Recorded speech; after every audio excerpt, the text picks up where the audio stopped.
The readings for this week are full of expressions of joy, gratitude, and wonder. The first reading has images of flowers blooming in abundance, the glory of the Lord being seen, hands that are feeble being strengthened, hearts that are frightened being calmed through a sense of security because of the presence of the Lord. The reading continues by saying that those who are saved by the Lord will have everlasting joy without sorrow or mourning.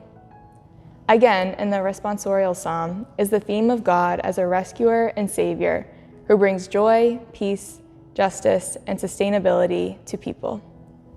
Reading these, you can almost feel the excitement and urgency in the air that people may have had in biblical times.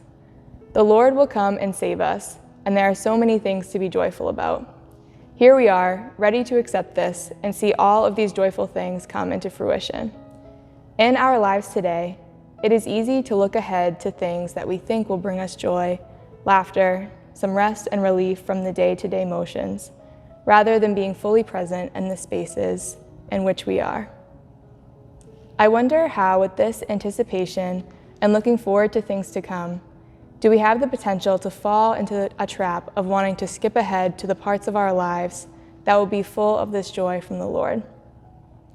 I think there is a reason why the second reading of the day focuses so much on patience. I think it is very fitting to have a call to patience in the midst of the excitement and anticipation that comes from the first reading and psalm. People want abundance, healing, and glory right now. You can imagine people asking, what is taking so long?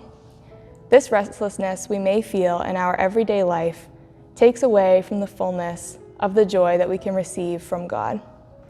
We may think to ourselves, I just have to get through this finals week, this week of grading, this week of work, and then I can rest and be happy.